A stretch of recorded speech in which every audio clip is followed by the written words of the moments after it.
ẹ káàsán. Ẹ káàsán. Bàbá, kí ni orúkọ yín? Orúkọ mi ni Olóyè Ṣàngódélé Ìgbòho, tí mo jẹ́ ẹlẹ́gùn Ṣàngó Ọ̀yọ́ Aláàfin. Ẹ ṣé gan bàbá. Bàbá, in the òrìṣà in ẹ̀sìn ìbílẹ̀,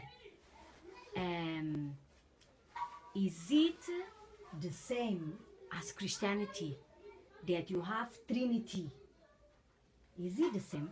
Wọ́n ní That you have like 1, 2, 3 Olódùmarè, you know that you have a Trinity like Christianity. Is it the same?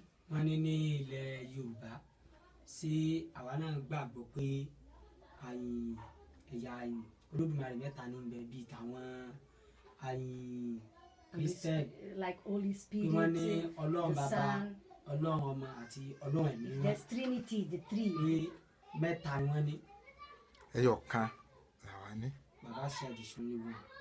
So there's no Trinity. No, It doesn't exist. Olódùmarè kan náà.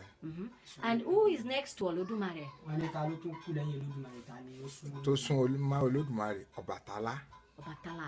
What about all the Orishas? Are they the same, or they have one is more important as the other one? Wọ́n ní bó àwọn òòṣà yòókù pé sí wọ́n jọ wà bákan náà ni àbí àwọn kan tó ń ju àwọn kan lọ. Gbogbo wọn ni wà bákan náà. Ṣé they are the same?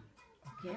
So eu perguntei ao Babá se dentro da religião tradicional Yorubá se havia também o conceito de como é que se diz, Trinidade, o conceito de três, em português acho que é Trinidade, como há na religião cristã, na tradição cristã.